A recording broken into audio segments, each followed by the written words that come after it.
Good evening to you. Today, I want to approach the subject of fear. So I want to categorize fear into fear because of powerlessness.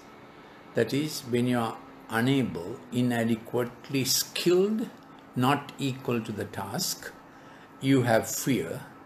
And siblings of fear would be anxiety and stress. Then there's another kind of fear when you are relationally disconnected, when you don't know who loves you, to whom you belong, you have fear also. Thirdly, because of an unsound mind, you have fear. So when you are continually in a mode of powerlessness, where you assess that what you are asked to do, your resource level is less than your demand, supply is less than your demand, you move into fear. And if you continue like that, plus if you have an issue of who supports me, who cares for me, to whom do I belong, who takes ownership of me, those two roots of fear produces an unsound mind, which goes into the side of, moves over to psychiatric fear. So today I am not handling that. I am just giving you the roots of fear and how you can be resourceful not to move into fear. So remember, fear arises in the context of no power or no love, to put it very briefly.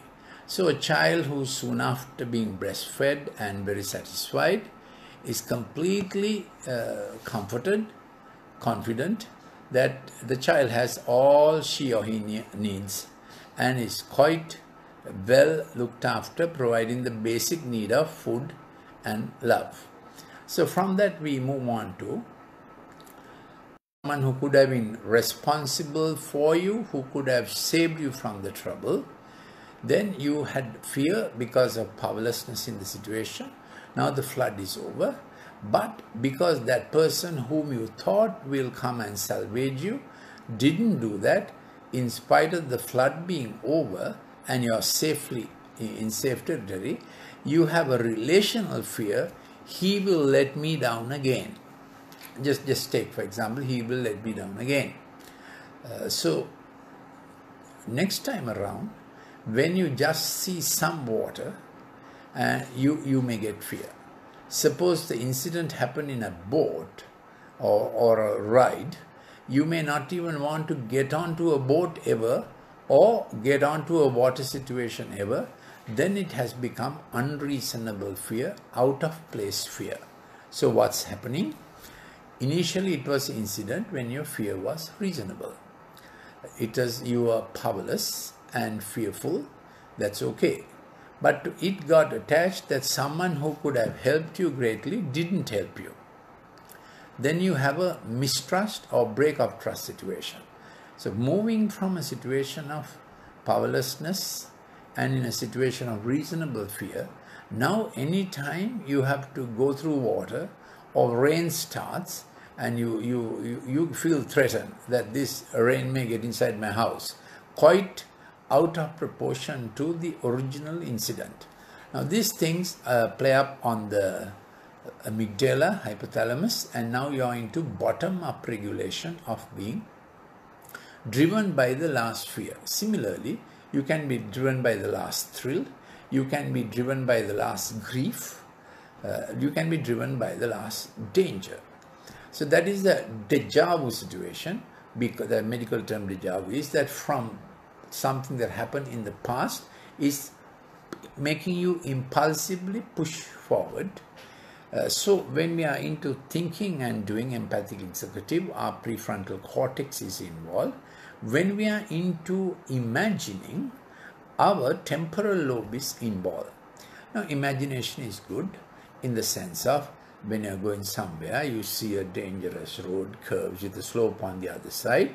Your imagination says it is dangerous, it is precipitous, go slowly. So you anticipate danger, that's part of the temporal lobe function, and then you get over it and you forget about it. But if you have a slip on a slope, skidded off the road and you narrowly escape, any little slope, any little mountainous driving, you might fear and you may not want to drive on a mountain ever again, then it has become unreasonable fear. So that is a déjà vu phenomenon where the fear of the past is pushing you impulsively forward and your executive, empathic, cognitive behavior is now disrupted and you are into a bottom-up regulation of a past stimulus acting on you via the amygdala, hypothalamus and the hippocampus system. It does another thing, the past push, the push from the past, the impulse from the past makes you miss the mark. What is miss the mark? Life goes from season to season, in fact hour to hour. Every hour there is on your mark, get set, run and breast the tape. Now, I'm not saying every hour you're running a race like running the 100-meter race, but our brain is designed every hour in the default mode network. In the default mode network, dopamine begins a U-curve until the U-curve heightens up and then you satisfactorily come down, initiate, navigate, successful end conclusion and reward. And that reward is the catalyst, the stimulus for the next hour to do another well-aimed thing towards success. So we live from hour to hour. God has designed our default mode network like that, and having done the dopamine part of salience and focus, serotonin begins to work in the conceptual tracts of the prefrontal cortex, looks back on what you did, and does that is good, you can improve like that. So serotonin works to improve, which I have told you before, is a check and a balance to do better. How much did I do? Where did I not achieve? So serotonin does that. Now a child needs to do this for studies. You need to do this for tasks assigned for you. So we have a thing called the Task Performance Network. So default mode network is DMN and the Task Performance Network, TPN, they work together to deliver the good result. So after one such achievement, on your mark, get set, go, you go to the next achievement. Now, of course, next achievement would be something very simple like cleaning up your house or cleaning up your car. It could be as simple as that. And for a kid, it may be studying up a certain section that he can do in that 1 hour. So it moves on. I'm on this topic of where does fear come from? What will happen if we do not prevent fear getting into unreasonable fear? And then how does dopamine and serotonin balance themselves in your brain? So we are into looking at the doable on your mark, get set, go, breast the tape. Putting it in another language, initiate, navigate successfully, end conclusion, and the reward that you did it well to the best of your ability are the things that keep us on the reward motive method. That is top-down regulation. But if we allow our last impulse to push us too much, we miss the mark, or we don't start where we should have started. We get driven past from that last incident of fear, frustration, unpleasantness, grief, thrill, danger, unfairly treated, unjustly treated, court case. All these things well up in our hearts, and then dopamine is now on a dopaminergic mode on the things that were not good, and it is going up, and it's going up into addictive behavior. Dopamine 1 receptor goes into dopamine 2 receptor.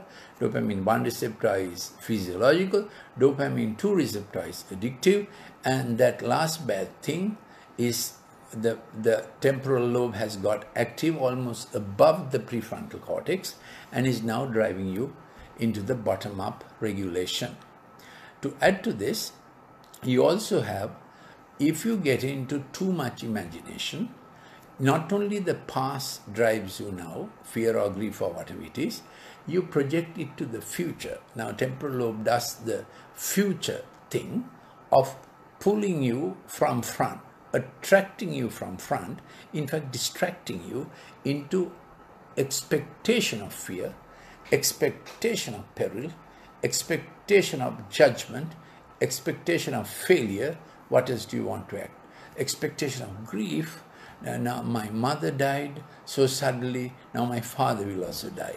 Or my dog died so suddenly and my cat will also die. Or whatever is precious. My son did so badly, now my daughter will also do badly, and you will start speaking like this. So what is happening?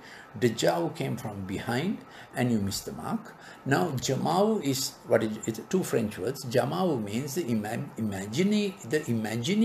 imagination is focusing you into the future and pulling you from front into a distraction, and you miss the mark again because you did not take the mark, you did not calculate, calibrate and do the on your mark, get set, 100 meters, let me take it like that, or 200 meters or 400 meters or 800 meters, short-term planning, mid-term planning or a long-term planning, till you have to navigate through successful in conclusion. Kid misses it when driven by the digital screen. Adults miss it, usually driven by fear, anxiety, stress. So when fear moves into anxiety and stress, our neuronal behavior changes. Our normal neurons are into preferred mode firing, unidirectional. So they take an impulse and they carry it through in one direction. When you are into fear, anxiety, stress mode, our neurons get into multi-directional firing. That means the one neuron tries to get from here, and then they are not communicating a thing forward in one line, doable, achievable. Then the adrenocortical axis gets into action. Then you have adrenaline, cortisol, you are in stress, your palms are sweating, you feel palpitation, you can feel your heart beating, and it goes all that way. So I am on this point of how kids miss the mark because of overdrivenness of the pixel screen, and you may miss the mark because a past impulse is now pushing you to the future, or it pushing you forward too much, or else the past impulse is so great you are projecting, next thing also I will fail, I will never do well. Now from an incident you begin to prophesy, predict into your character, I am the kind who fails, I am the kind who can't face up to anything, I am the kind whose plans fail, I am the kind people are waiting till I fail. It goes on and on like that. So let's go to some features of, I asked this question at this time, what is your first impression of fear you had as a child? First impression. It might be good to think a little on this. Can you remember the first instance of fear that you can recall? Second question I ask is that fear because of powerlessness, that is, you felt you are not able to match up, or because of love failure, love fracture? What do you think? So what is your first impression about fear? How old were you? Was it because of powerlessness or because of lovelessness? Did it move you to an unsound mind for the next 24 hours? Did you wake up in the morning with the same bad feeling? So which means sleep got disrupted, and sleep also moved into the stress mode. You didn't have your good dreams. Maybe you had all the dreams so bad. Was there a day like that? This process called the spirit of fear, or the spirit that generates fear, got hold of you, and you became a fearful person. Allergies broke out, and you got yourself to thinking, I can handle not much more.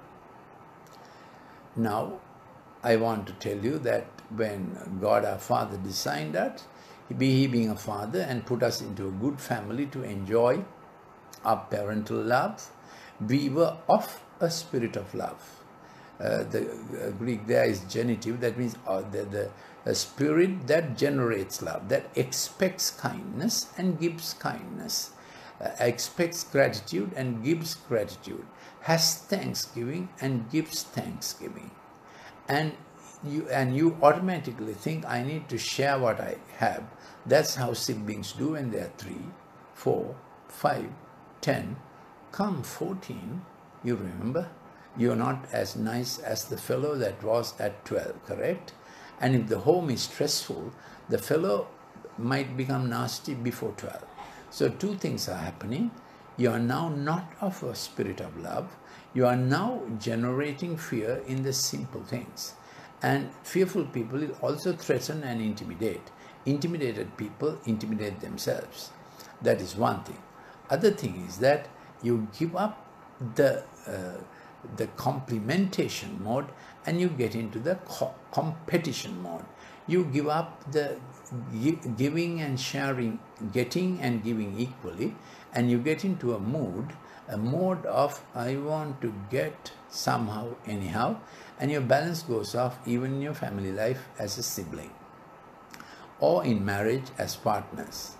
I hope it didn't get very grievous, but if it gets into conflict, you will immediately find people start talking rights more than privileges. It is my right to have my share, rather than it is my privilege to share with you. You remember? This can happen to a 5-year-old. This can happen to a 10-year-old. This can happen to a 35-year-old in marriage. It may also happen to business partners. So watch the 2 sides. I am of a spirit of love and love generates, or whether when did that spirit of fear begin, where fear generates. Thanksgiving, or in this Thanksgiving mode, or never enough mode.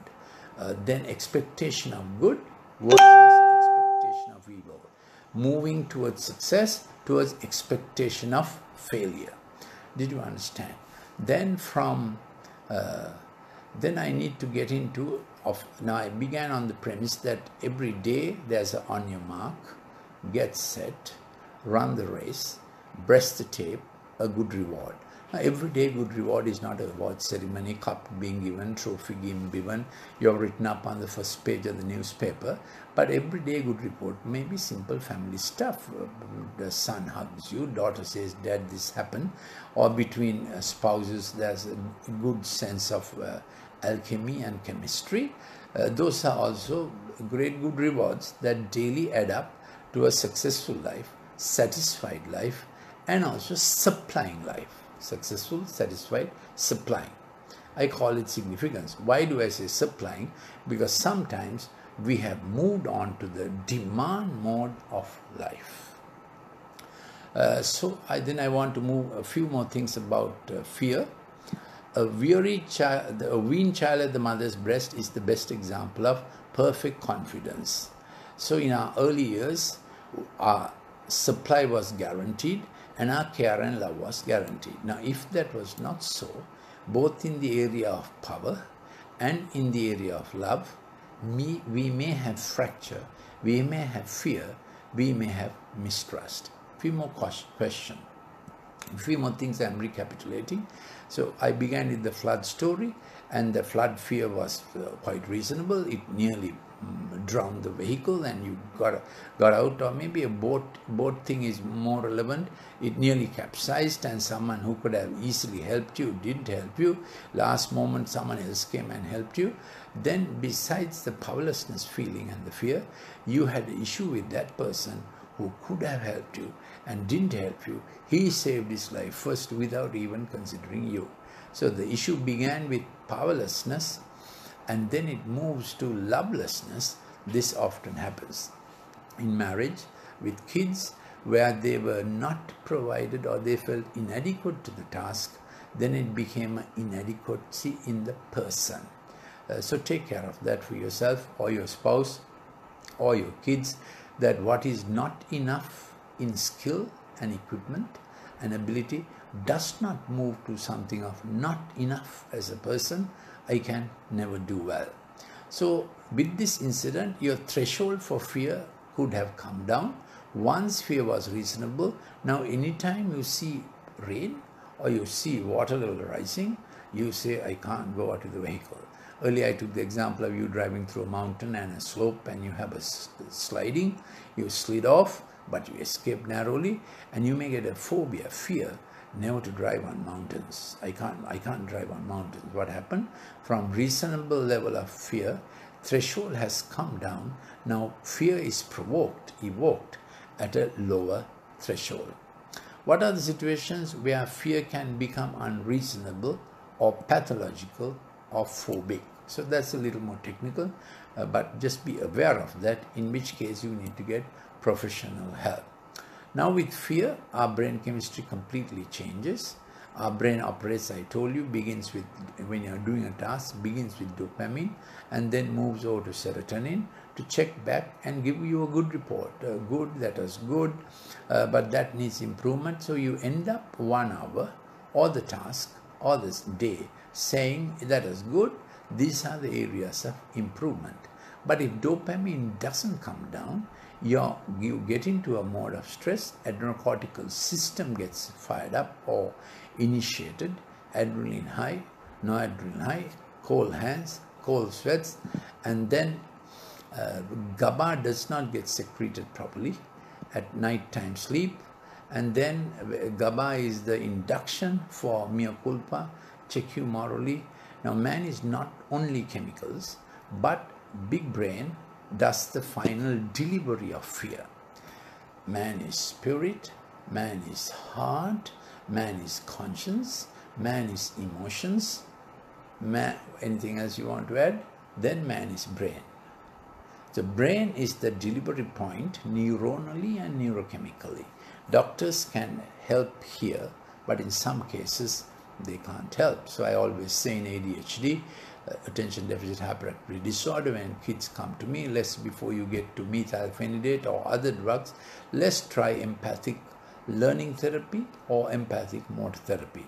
Learning therapy is all the Montessori stuff plus music, arts, crafts and all that, retraining them and take aim games. Empathic motor therapy is grip and ropes, thrill. So I have coined a new term, GARTS, GARTS, grip and ropes, thrill, sports. You can even call it grit and rope, thrill, sports, GARTS, which stimulates intensely through friction. In our center, we have a 3,600 square feet area that looks like a gym, which is calisthenics without weight through gravity balance. Young fellows building up their body, and also it has these grip and ropes, low-level ropes, mid-level ropes, high-level ropes. The high-level rope, of course, has to be done with harness and helmet. And so when kids come with digital toxicity or digitized, if they are over the age of 10, I put them on that. I call it empathic motor therapy. Harvard, we did this for 6 years. Now, 2.5 years ago, Harvard has got into it, Harvard University. They call it Fit Kids. Check it on the Google. Check my blog also, Dr.Lalith Mendis blog, WordPress.com. Check it on Google for Harvard Fit Kids. The principle is that when you get the corticospinal tracts, pyramidal tracts working, friction and vibration kind of tracts working, with maximal stimulation of fingertips and toes, so they best get onto the ropes barefooted but with thick socks, even 2 pairs of socks. And then you do that for 90 minutes. Their brain gets so aligned with pyramidal tract and glutamate, they overcome the dopaminergic drive towards dopamine drivenness. So they get a relief from digital toxicity. Then we tell parents what to do. We don't charge for this. They can come again next day if they want to, but at least twice a week they have to do this 90 minutes so that we train them for dopamine to come down after 45 minutes. So the track goes for 45 minutes. Then in the next 15 minutes, we have a kids bakery or a juice bar or just simple cards game, a little bit of non-confrontational or non-competitive stuff, helping each other, that kind of thing. And then again for another 45 minutes, they are put on the track. So we observe the principle of the default mode network for 45 minutes dopamine and 15 minutes serotonin, check back, improvement, good reward, get their cycle, hourly cycle back. Before, and so we instruct parents. So I speak to the young fellow scientifically. You have to be on their side. Parents try to complain, but I don't allow the parents to complain. I just speak to the young fellow and get him on my side. Those who come to me are about 1:4 girls to boys. More boys come. My theory is that testosterone makes them go more toxic with the digital screen, whereas girls are more into chronic fatigue syndrome, and they don't perform in class, fall asleep, and they can get to cutting themselves, self-harm, to get on the endorphins and feel cool more than boys. Boys get more and more violent, into dangerous thrills, pornography, sexual stuff, gambling on the internet. That's the way the digital, and of course drugs.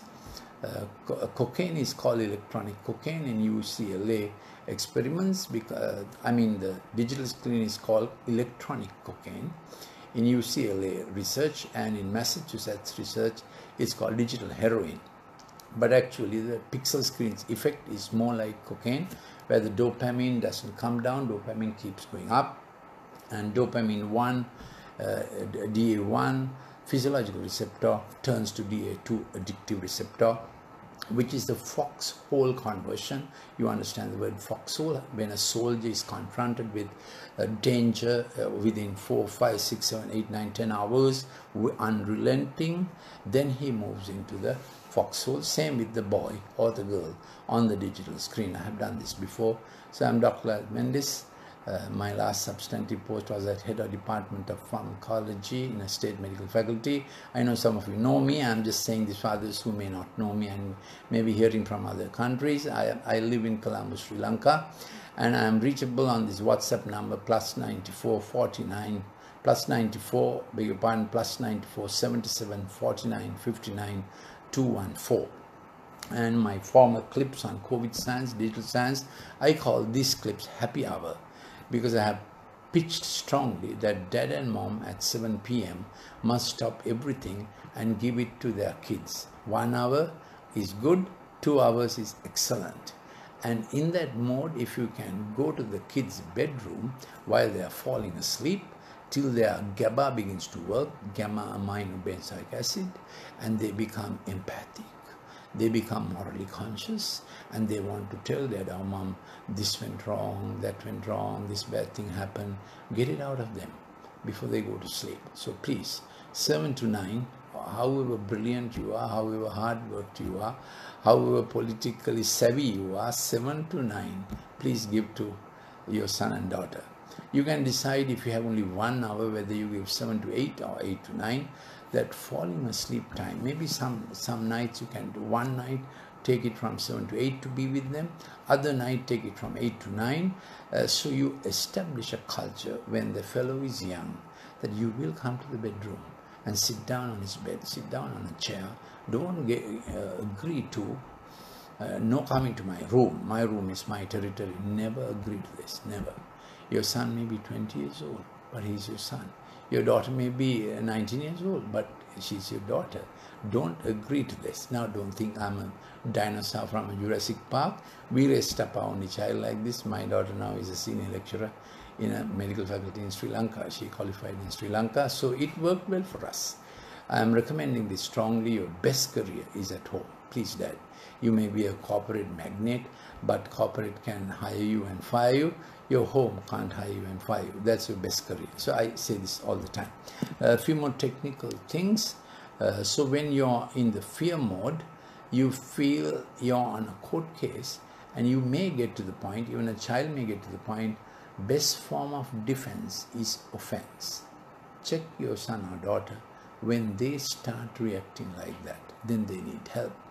You're welcome to come to me. As I said, I don't charge anybody for this consultation because I started this as a research project. When I realized that the digital screen is doing some funny things, my early research was migraine and irritable bowel syndrome. When I was with Professor Dharmadasa, Colombo Medical Faculty, Medicine Department, I was his only registrar at that time before the local system came. We did a huge study on irritable bowel syndrome and subsequently some things about migraine. And when the kids are on the screen, I said to myself, they are getting migraine in some other place. So the dopamine serotonin balance in the conceptual tracts of the prefrontal cortex changes. Now, this may sound a little medical, but you can simply understand. This is the prefrontal cortex where we think executive, empathic. Dopamine goes up and comes down, and serotonin begins to give us a check back, which is good for curriculum, which is very good for character. So when the check back is not there with too much of the pixel screen or anything else that takes you from top-down regulation to bottom-up regulation, anything that does from the past deja vu, impulsive forward, or from the future attracts you in the wrong direction. Imagination had got so powerful, the kid is not doing, but he's imagining. It can happen to you. That's how gamblers get caught. They have a drive from the past, and they imagine every day they are going to win millions. That's the kind of jamabu. These are phenomena that medical people know from temporal lobe epilepsy, but this happens also with strong drives that you are projecting things from the past into your future. So gamblers see every day they are winning the jackpot, every day they are winning the millions, so they will get into debt, they will sell or mortgage property and get into gambling. So that's the reckless behavior that kids are getting into. And as you know from in the digital screen also, there's reload gambling, there are internet card, you have to buy things, you have to buy guns, you have to buy gems to keep going up on the platforms. So take the digital screen seriously. So here are a few things more before I wind up about fear. Yes, so your child should do in a session, actually it is every hour, he can imagine, but he must do 70% of what he imagines. So 70% doing, 30% imagining or showcasing.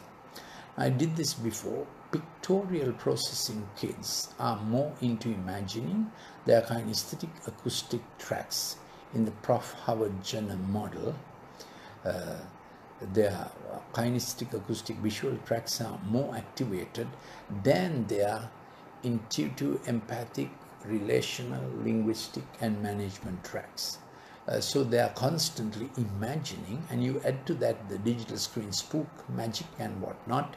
They are imagining and not doing. You keep a balance on your child's behavior and digital life. So whatever they imagine in the hour, keep time, 30% imagination, 70% doing. Don't get them into imagining all the time. That's where the digital screen will push them to. Then they keep changing curriculum. At the age of 17, they don't stick at one curriculum. They change from this to that to the other. Then parents have a big problem. Let me see whether there's anything else I want to do today. Aggressive reaction. Strangely, kids who commit the offense makes offense his defense. Who taught him that offense is the best form of defense? You'll find this, and I've said this before, dad and mom, when they do mistakes, it's a time for investment. Till they do a mistake, they go bent on thinking they're right. So when they do a mistake, take that evening, sit down. So my example or parallel of mistake management is the cross, where someone else took our error. Dad, this is the time you take the error of your child. You can't be there only to win the accolades, first prize in a sports meet, first prize in a swimming meet, first prize in a prize giving. That's not the only place for the dad. The most important place for the dad is when the kid does it wrong, violates the boundary, hurts himself. At that time, he is looking not for mom, he is looking for dad. Mom makes it internally safe and secure. Dad helps him to advance expand the boundary, and when he violates himself, when things become unsafe, who should be there? Dead. So daily you give him a new step, new stretch, do it all the time, but when he really hurtles himself into danger zone, who should be the hero? Who should be the champion? Of course, dead. Give that time. It may be the whole evening. You absorb the error. No righting wrongs. WRITING. Don't repeat in his ear the wrong he did, and you reinforces. Don't get into retributive justice. The police is there, the courts are there for that. What is retributive justice? Let him get what he deserves. That's not for dad and mom. We are not into just desserts. We are into righting his wrong. RIGHTING. Absorb his wrong. Take the heat out of him. Give him a good night possibility. Say, son, don't worry. I'm with you. I take the brunt. We will settle it. I will handle it. Absorb all you can. That is the cross. Cross absorb nails, barbs, insults, spitting, bad court case, kangaroo court, innuendos, everything, near nakedness. But it took all our hurt, all our hate, all our humility, all our horror, and all our hiding, the things that put us on a back foot. The cross took it all. So you're the one. You are the champion. When must you be champion? Not when the sun is running first, when he's running last. Then become champion. You have invested something in your child for life. Same for daughter. Even if it's daughter when she errs, who's there to safely course correct that. So course correction, getting the compass back again towards the North Star is your business. So I'll stop there. This was on fear and the imagination that should not drive them or draw them out missing the mark. So every hour, every season, life is about on your mark, get set, navigate, successful, and in conclusion, reward. Let their sense of reward motivate them. Don't bribe them. Smartphone after O-level, please avoid it as much as possible. Negotiate it and say, no darling, not after O-level, finish your A-level, because they bust up. I have met enough kids, 9 A's O-level, 3 F's A-level. Can you imagine it? Yeah, and they don't even care. So please keep kids off the smartphone as long as possible. I mean, at least as A-level is over and they have got over the competitive stage. Sri Lankan universities are very competitive, and don't offer them the option of spending millions and sending them abroad. I think it's a grievous mistake. Let them do their first degree in Sri Lanka, whatever the field. 17, 18, 19, your son, your daughter needs you, not a foreign country. Needs you. Don't agree to this business of we can send you wherever you want because we have money. Very foolish. Keep them close to you. Second degree, postgraduate qualification or postgraduate training, yes, you can consider that. So by 17, they are on the curriculum. They should train for their professional career. And then from 24 onward, they are set on that career. By 33, they must have 1/3 of life. Same for you. By 43, they must have 2/3 of life. Same for you. It's called half-life. And your other 1/3 is significance, making others great, sometimes greater than you. Remember, there are two kinds of children, basically, according to the brain tracks: the professional kind and the entrepreneurial kind. Entrepreneurial kind are into speculation, imagination. They are more kinesthetic, acoustic, visual. That's okay, but according to the measure. So they'll get into business. But the professional kinds, they keep the rules, they keep the lines, and we need professional kinds. We need doctors, we need lawyers, we need nurses, we need teachers, we need them. Yes. So if you want to ask me what are politicians, are they entrepreneurial or professional? I don't know. But remember, your kid may be professional, he may be or she may be entrepreneurial. The thing about entrepreneurial is according to the measure. So don't let them think too big, because the pictorial processing kids are already thinking spook and fantastic. So you have to be careful that they measure out their speculative capacity. It's God-given. We need speculative people. All researchers are speculative, innovative, and imaginative. Otherwise you can't do research. Researchers like us, we feel there's a frontier, there's knowledge beyond the frontier. We must go for the knowledge beyond the frontier. Academic researchers are not happy with what is discovered. They want to get on to the things that are not discovered. So that's how, so in 19th century science, all innovators were God-fearing people who prayed to God, saying, show us how we can do better. Alexander Fleming, who did penicillin, Lord Kelvin, who did the absolute thermometer, all of them. They prayed to God and said, give us better ideas to improve humanity. So that is entrepreneurial, speculative, the imaginative, the good side of it, but in proportion. Before you think outside the box, you must know the box. Please write it down. Before you think outside the box, make the box. So professionals are all into making the box, making the lines. You understand. I think I have spoken enough. Thank you for listening. We'll meet again on another day.